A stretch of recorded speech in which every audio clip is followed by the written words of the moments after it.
নমস্কার বন্ধুরা, তাপসীস কিচেনে আপনাদের সবাইকে স্বাগত জানাই। আজকে আমি 15 আগস্টের জন্য এই মিষ্টি রেসিপিটা নিয়ে এসেছি। খুবই কম উপকরণ আর কম সময়ে তৈরি হয়ে যাওয়ার এই মিষ্টি রেসিপিটা আপনাদের সাথে শেয়ার করব। এই মিষ্টির উপকরণগুলো কম বেশি সবার বাড়িতেই থাকে। চলুন ভিডিওটা দেখতে থাকুন, আর পছন্দ আসলে একটা লাইক করে দেবেন।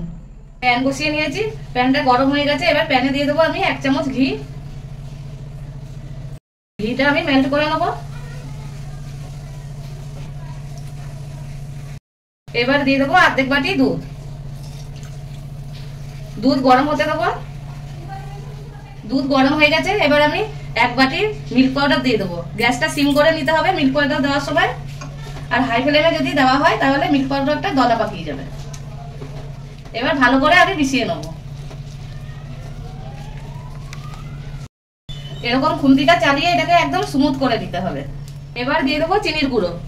আমি 2 চামচ মতন চিনির গুঁড়ো দিয়েছি, কেন ওই মিল্ক পাউডারে মিষ্টি থাকে। আপনারা আপনাদের মন পছন্দ মতন চিনি দিতে পারেন। এবার দিয়ে দেবো আমি 2টো এলাচ ফাটিয়ে নিয়েছি।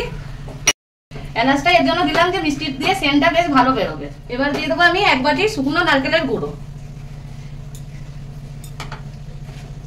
এটাও মিশিয়ে নেবো ভালো করে।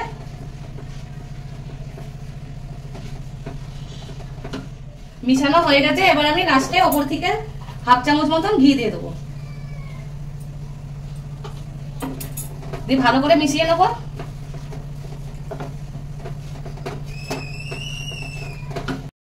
মিষ্টির মিশ্রণটা আমার তৈরি হয়ে গেছে, এবার আমি নামিয়ে নেবো। এরকমই যাতে হয় দেখুন। এবার আমি এই মিষ্টিটা 3টে ভাগ করে নেবো। আমি এখানে 3টে প্লেট নিয়েছি, আর 3 ভাগ আমি কেন করছি এটা আমি পরে আপনাদের দেখাবো। আপনারা পুরো ভিডিওটা দেখতে থাকুন।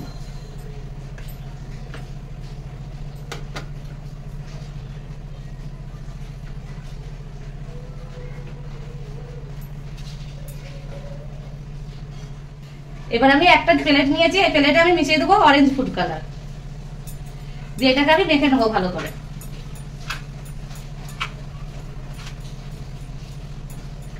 অরেঞ্জের মিশ্রণটা আমার তৈরি হয়ে গেছে। এবার আমি আরেকটা প্লেট নিয়েছি, আর হাতটা ধুয়ে নিয়েছি ভালো করে। এটাতে দিয়ে দেবো আমি সবুজ কালার দিয়ে, এটাও মেখে নেবো ভালো করে। এই সবুজের মিশ্রণটাও আমার তৈরি হয়ে গেছে, এটাও আমি মেখে নেবো।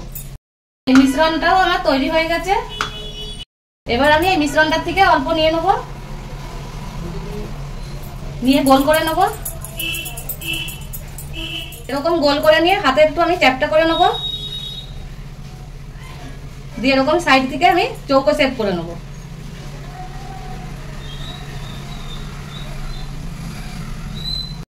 এরকমই আমি তৈরি করে নেবো। সবকটাই আমার তৈরি হয়ে গেছে মিষ্টি। আর এখানে নিয়ে নিয়েছি আমি শুকনো নারকেলের গুঁড়ো। এবার এই মিষ্টিগুলো আমি শুকনো নারকেলের গুঁড়োর মধ্যে আমি দিয়ে দেবো। দিয়ে এরকমই আমি ঝেড়ে উঠিয়ে নেবো। এই মিষ্টিটা খুবই তাড়াতাড়ি তৈরি হয়ে যায়, আর খেতেও কিন্তু খুবই ভালো লাগে। এখানে সবকটাই আমার নারকেলের গুঁড়োতে কোট করা হয়েছে। মিষ্টিগুলো আমি প্লেটে সাজিয়ে নিয়েছি। এবার ওপর থেকে দিয়ে দেবো আমি আমন্ড বাদামের কুচি। এগুলো ছোট ছোট টুকরো করে কেটে নিয়েছি। এটা আপনারা নাও দিতে পারেন, এটা জন্য দিলাম যে দেখতে সুন্দর লাগবে। এই ভিডিওটা আপনাদের কিরকম লাগলো আমাকে একটা কমেন্ট করে জানাবেন।